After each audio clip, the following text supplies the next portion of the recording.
What's good, YouTube? Welcome back. Thank you for clicking onto this reaction. I hope you're looking forward to it just as much as I am. If you haven't already, head over to the content creators page. That link is in the description box down below. If you haven't already and you're enjoying our content, you know what you need to do. You need to like, comment, subscribe, hit that notification bell, but we're going to jump straight into this one. So we've got the Shimabara Rebellion, the Christian revolt that isolated medieval Japan. Really looking forward to finding out some more about some Japanese history. Let's jump into it.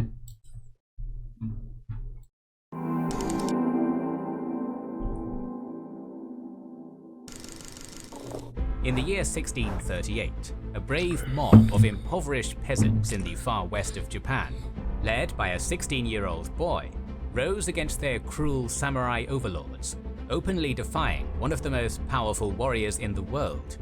Making their stand in an abandoned castle, these farmers turned insurrectionists cloaked themselves in baptismal white garb and sang hymns to Jesus and Mary, for they were followers of Deus, the one true God. Okay, very interesting. Welcome to our video on the history of Christianity in Japan, culminating in the great Catholic Shimabara Rebellion, the war that would close the land of the rising sun to the world for over 250 years. Okay, I'm very interested in this because obviously one of the big points in Japanese history is the fact that it isolated itself from the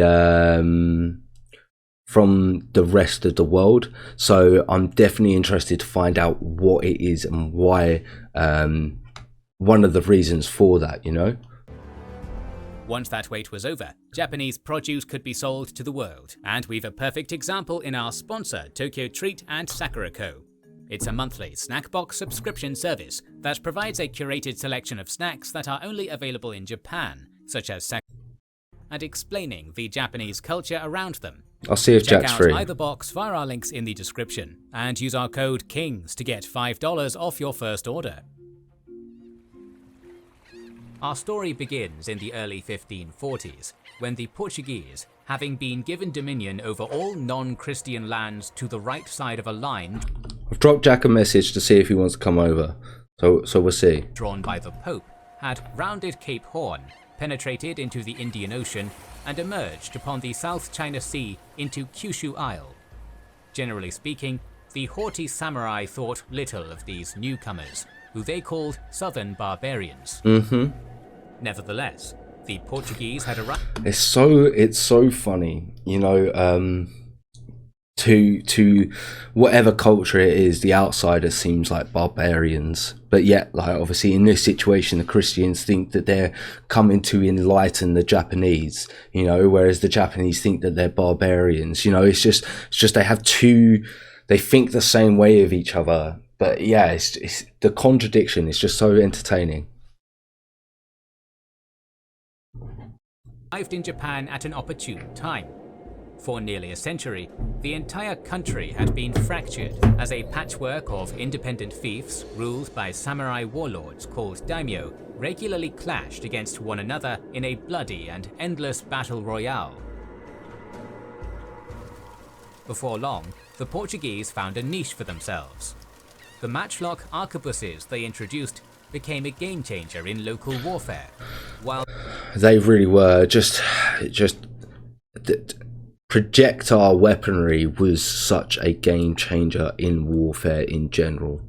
The Chinese goods they exported out of their lease port in Macau was the only way the Japanese could obtain fine silk and other luxuries out of an otherwise strictly isolationist Ming dynasty. It was interesting that they sort of their trade got restricted by China. That was very, very interesting. By the 1560s, Portuguese ships were a regular sight in Japanese harbors. In particular, the port city of Nagasaki became a hub of Catholic activity, and in 1580 was ceded to the Jesuit order by the Christian daimyo Omura Sumitada. Indeed, the expansion of Portuguese colonial influence came part and parcel with the expansion of the Jesuit priestly order. Okay, interesting. Christianity made remarkably fast inroads into a nation whose religious landscape had traditionally been dominated by Buddhism, Confucianism, and indigenous Shinto animism. And isn't this one of the only sort of cities that the Portuguese government were eventually only allowed to trade out of, wasn't it? The most southern island of Japan? A process greatly expedited by the conversion of powerful Kyushu daimyos like Otomo Sorin, the aforementioned Omura Sumitada, and Arima Harinobu. Oh, interesting. Sent to Rome, this expedition sponsored by the Christian daimyo. That's interesting. The Lord of Shimabara Peninsula. However, in the ensuing decades, the church's position... Yeah, I didn't know that the Japanese were early adapters of the firearms. That's quite interesting to know. It would make sense. Became increasingly turbulent. The unification of the land began with the underdog warlord Oda Nobunaga, but ended with his upstart peasant general Toyotomi Hideyoshi. In 1586, Hideyoshi became Kampaku and later Taiko. Ah, sorry, I got it wrong. Thank you very much for correcting me there. It was the Dutch that were allowed to trade and not the Portuguese. Was it I think it was the right island though, the most southern island. I'm pretty sure that was the area, and they were limited to that area, and that was it. Also, Peter, yeah, the Napoleon and Hannibal series of both me and Jack, absolutely hilarious. Jack just carries it, and I just bounce off well off of him. I got the work ethic, but he's just a bit too busy. And of course, I've got the stuff around here, so it's just difficult for him to find the time to come around here and so on and so forth. But yeah, that we both enjoyed those series. That Napoleon series, oh, that was so good. That was so funny. Of a newly reunified Japan. Hideyoshi was intensely suspicious of the southern barbarians' foreign religion, and these suspicions were amplified when he was fed reports of Christian converts destroying Buddhist and Shinto temples, Jesuits buying Japanese citizens as slaves to export for labor elsewhere in the Portuguese Empire, and Christian daimyos forcing their subjects to convert. Thus, upon completing his conquest of Kyushu in 1587, Hideyoshi issued an edict banning all Jesuit padres from the isle.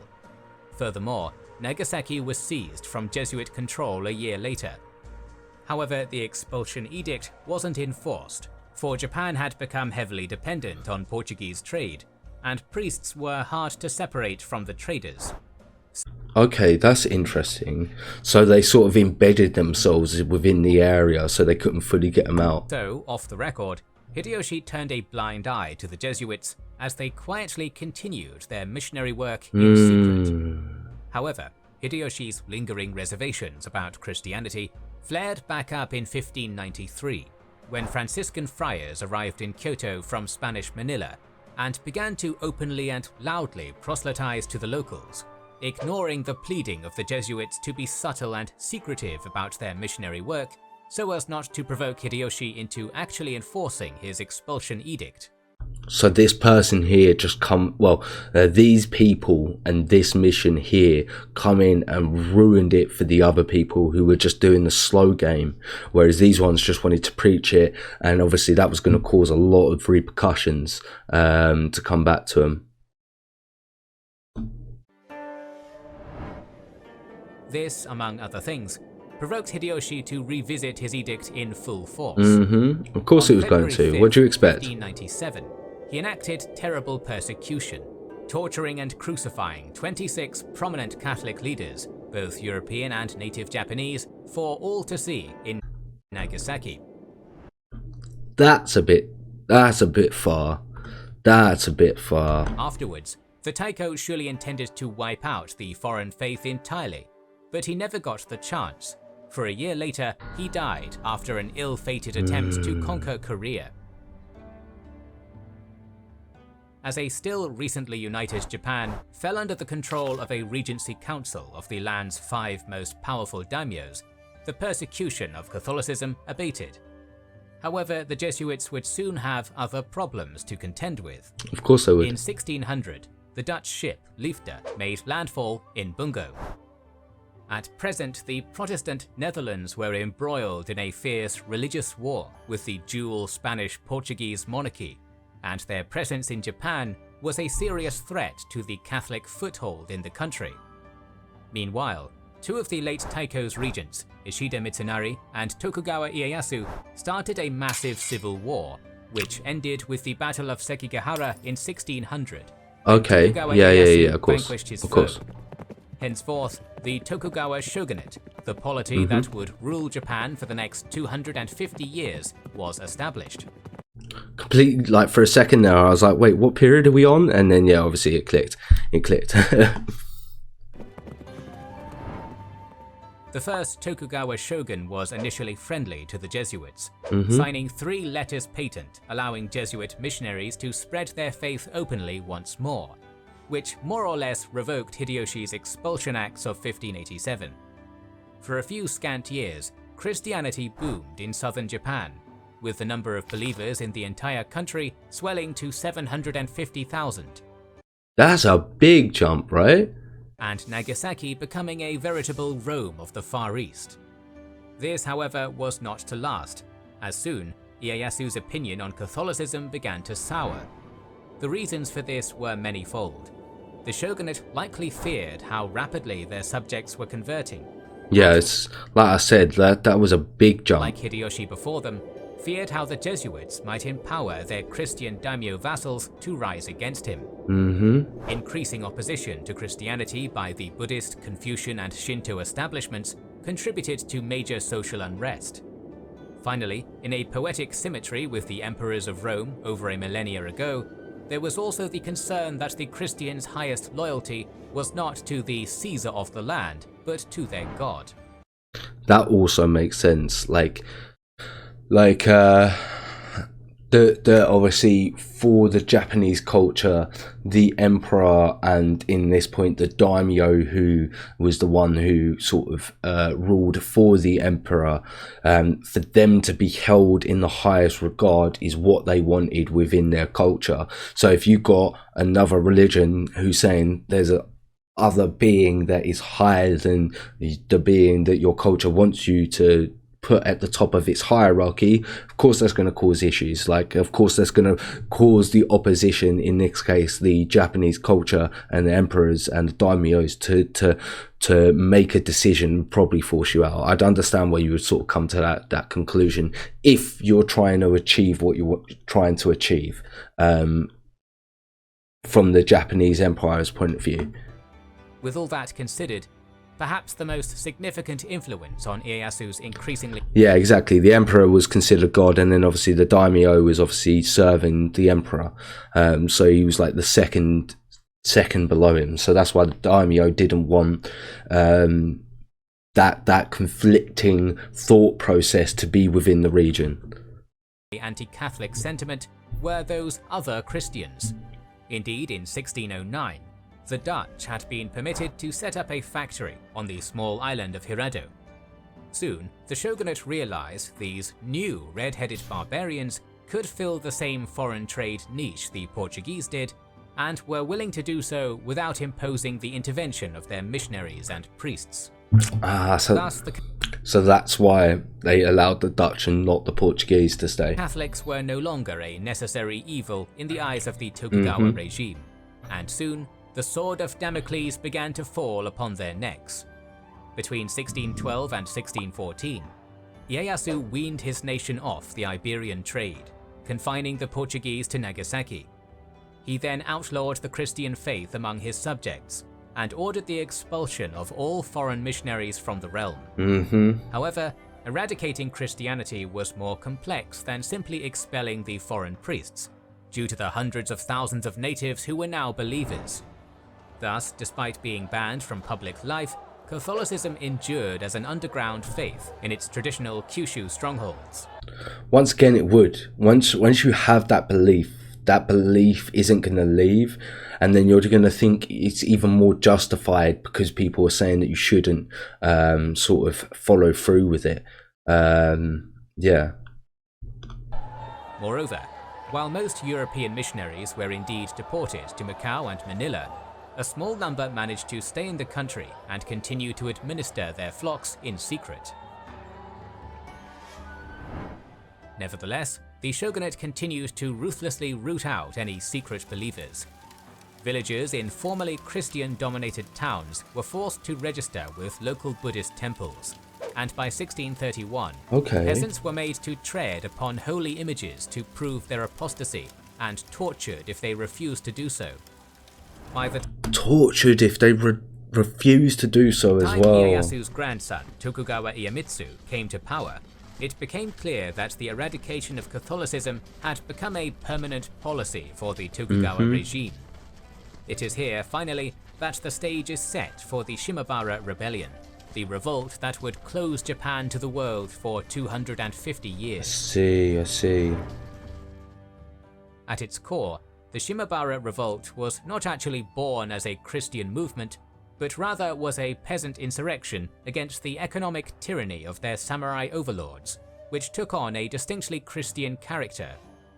Its roots are found in the centralization policies implemented by the Tokugawa Bakufu. What do they mean by it was which took on a distinct Christian character, but in its roots are found in the centralization policies implemented by the Tokugawa Bakufu. In order to keep the only recently vassalized daimyos dependent on the central government, many of them were made to leave their personal domains and live in the capital of Edo. Unfortunately for the daimyos, they were expected to foot the bill for this mandatory Airbnb stay. Naturally, this financial strain, so they were basically being kept as hostages, was then passed down the social ladder to the peasants in the villages, from whom the daimyos brutally squeezed out precious rice, which was the currency of the day, to pay their dues to the shogun. Perhaps the most despotic of local overlords was Matsukura Shigemasa, daimyo of the Shimabara domain. The Shimabara Peninsula had come under the rule of the Matsukura clan in 1615, after the expulsion of its former overlords, the Arime clan, over their Christian faith. Indeed, Christianity had deep roots in Shimabara, something the Matsukuras acknowledged with brutal persecutions and mass executions. Beyond that, one of Lord Matsukura's first orders of business was the construction of a brand new fortress, Shimabara Castle. So is he is he a follower of Christianity, or is he just taking advantage of the situation? Replace the old and obsolete Hara Castle as his local seat of power. This was an extremely expensive endeavor, so between the construction costs and the Matsukura's financial obligations to the central government, the peasants of Shimabara endured policies that amounted to forced starvation. Ah, I see. So that's going to cause more... it's just going to make it more rife for rebellion within that region and that province. In 1630, Matsukura Shigemasa was succeeded by his son, Matsukura Katsuie, who was every bit the tyrant his father was. Ah, so unfortunate. Peasants in Shimabara were regularly rounded up and brutally tortured until they surrendered the rice they had hidden from the local authorities so as not to starve under their extortionate policies. Holy shit. Imagine all you're trying to do is hide a bit of food so that you don't go hungry and you're getting tortured to death for it. Like, imagine being in that situation. Imagine what you're gonna do. I'm telling you now, I'm rebelling. I am straight up rebelling. I'm not dealing with that. That's bullshit. Get out of here. Where's my sword? Let's go. Where's my boys? Where's my sword? Let's go. Let's fight. I've had enough of this crap. Do you know what I mean? Like, absolutely forced starvation. Bullshit. To the local peasantry, life had become unlivable. So naturally, the mood grew treasonous.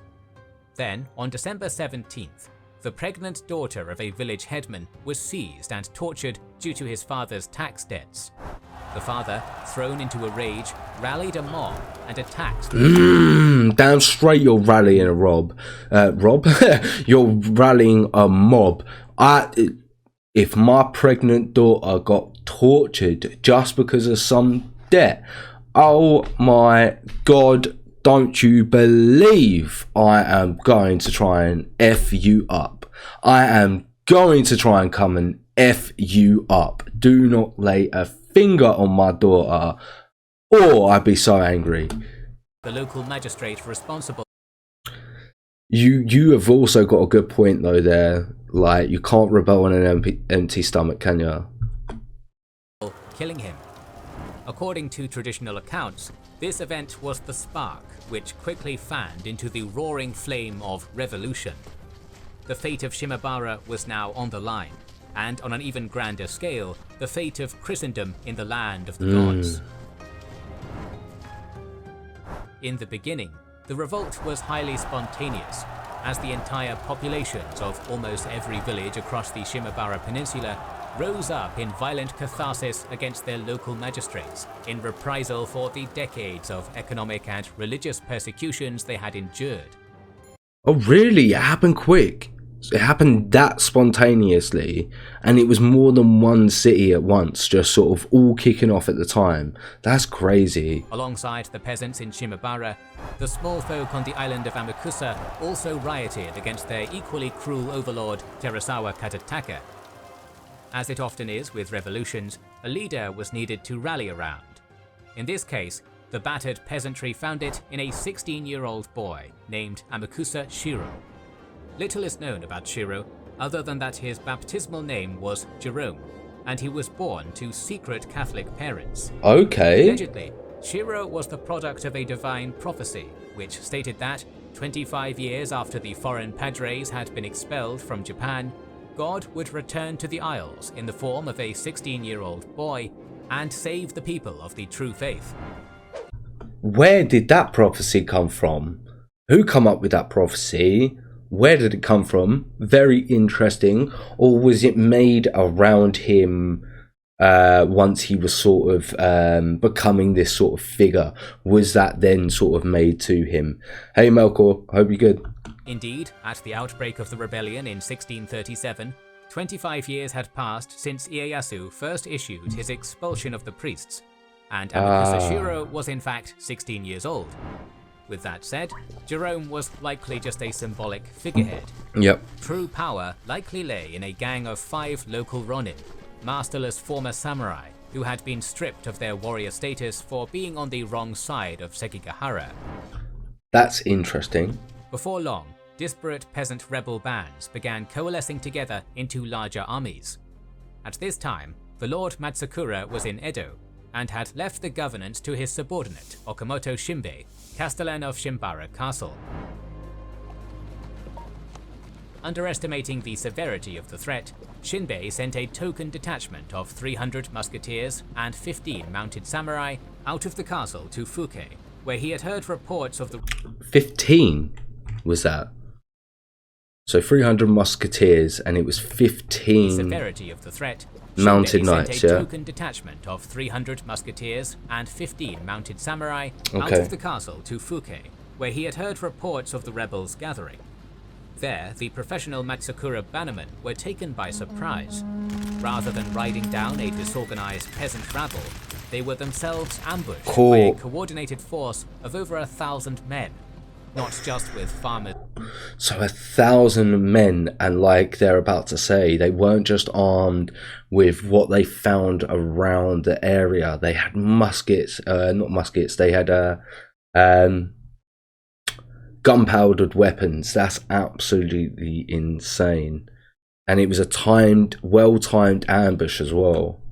Pitchforks and scythes, but experienced Ronin armed with matchlock arquebuses. After taking heavy losses, the Matsukura forces retreated back to Shimabara Castle and hauled themselves up within its walls. Okamoto Shinbei could do nothing but watch in horror as the rebels rounded up before the castle and began vengefully burning down the town outside its walls, defiling 2 Buddhist temples in the process. And I'd imagine that any more Christian followers would have probably flocked to their side during this point as well. By now, over 12,000 men and women had taken up a Christian cause. Melkor, we're watching the Shimabara Rebellion, the Christian revolt that isolated medieval Japan. 1600, around 1600. Shaving crosses into their hair, cloaking themselves in baptismal white, shouting the war cry Santiago, and waving banners inscribed with Bible verse in the Portuguese language. By and large, the rebels now dominated the Shimabara countryside, but did not have the artillery to storm the castle. A similar situation existed in Amakusa, where rebels had killed over 2,800 of Lord Terasawa's foot soldiers in an open battle near Hondo Castle, and then laid siege both to that castle and Tomioka Castle. Mate, so they took out another force of 2,800 as well. So they like, it wasn't a small rebellion really then, was it? It was quite a large rebellion, it seemed. Had trouble breaching those fortified positions. According to sources of the time, Jerome portrayed these early improbable victories as triumphs won through the will of God and the judgment of heaven.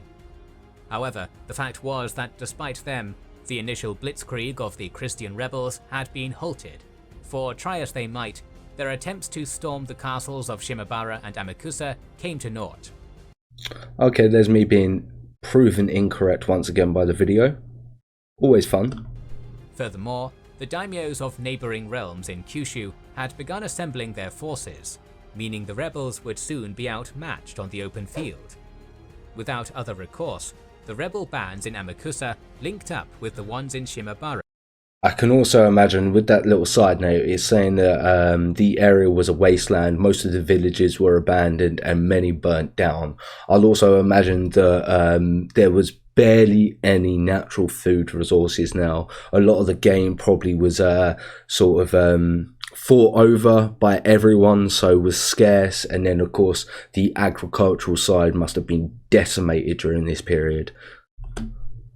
Pooling their manpower to make one strong force. From there, Jerome made a tactical withdrawal into Hara Castle, the old fortress of the Arame clan, left abandoned by Lord Matsukura in favour of building his new Shimabara Castle, which had cost his peasants so much in blood and suffering.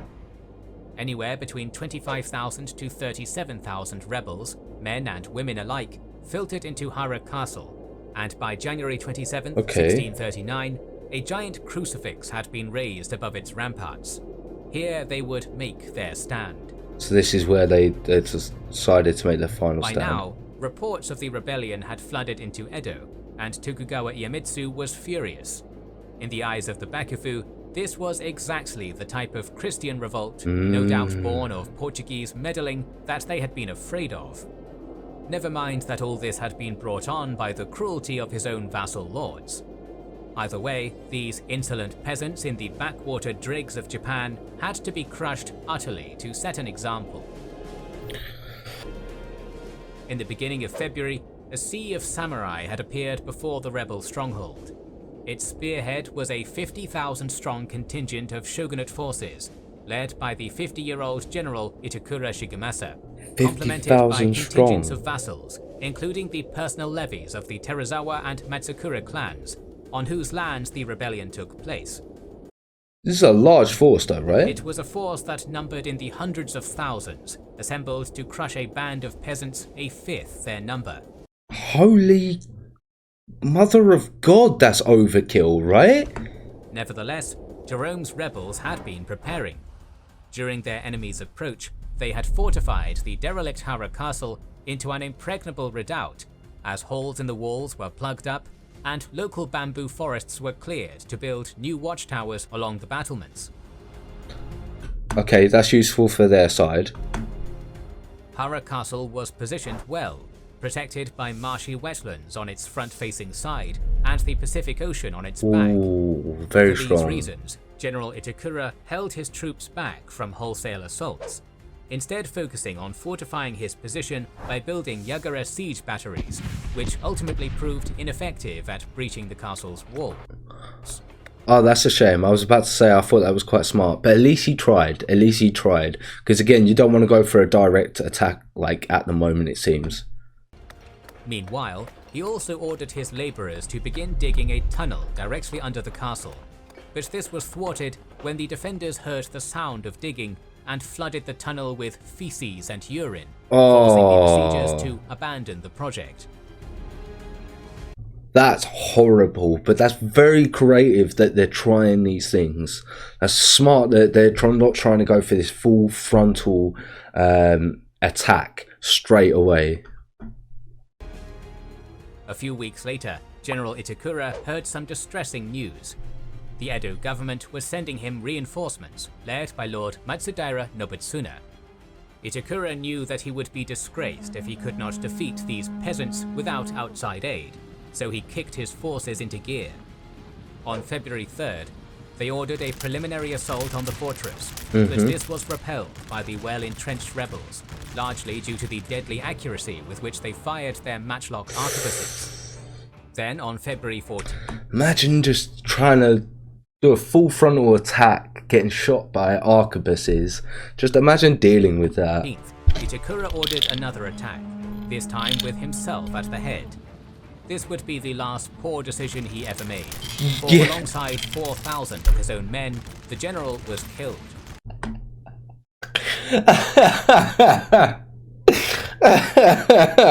Of course it was the poorest decision he fucking made. I mean, give him his dues that he tried to lead it at the front himself. But cuz, let's be real. Let's be real.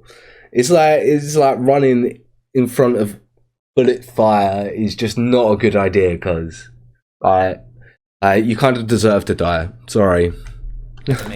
For alongside 4,000 of his own men, the general was killed. The attackers were forced once more to retreat, to the taunting of the rebels, who accused the samurai of being better suited to shaking down impoverished farmers than taking on armed opponents. Really? A few days later, General Matsudaira arrived and assumed command. Matsudaira shifted back towards a more cautious doctrine, abstaining from more direct attacks, and instead building a network of palisades and ditches to blockade the rebels and starve them out. That's it. We will outlast you. We have a better supply chain than you guys will ever have.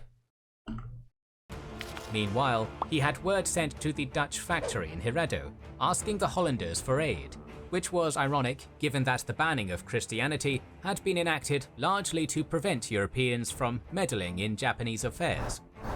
In any case, the Dutch acquiesced and sent the 24-gun frigate De Rip under the command of Nicolas Kuckebecker to bombard Hara Castle's seaward side. Oh, so now they're also going to get harassed from the seaside as well. Like, yeah, that's smart. That's smart using the Dutch like that. Very intelligent. Despite reluctance to fire upon fellow Christians, albeit Roman Catholics, the De Rip unloaded hundreds of shells into the castle, but the defenders still held out. He managed to kill a Dutch sailor with a well-placed matchlock shot. Oh. On March 12th, De Rip withdrew back to Hiredo, having accomplished little to nothing. Despite this, Matsudaira's blockade was beginning to bear fruit, for the defenders within were beginning to starve and grow desperate. On April 4th, Jerome personally led a nighttime sortie, which took the attackers by surprise and inflicted heavy casualties on the Kurada division before being forced to retreat back behind the castle walls. So he might have done a lot of heavy damage, but if you're just having to retreat back, then was it really worth it? Did you really actually achieve much? Where all they could do was continue to succumb to starvation. Yeah, it was nothing. It was pointless. A signal fire was lit by mistake, and against Matsudaira's wishes, the Nabeshima contingent read it as a go-ahead and charged the castle walls. They were quickly joined by other divisions, who wouldn't allow themselves to be divested of glory at the Nabeshima's expense. What followed was an orgy of violence, as a tidal wave of samurai swamped Hara's outer walls, not only pushing back the rebels, but also fighting among themselves.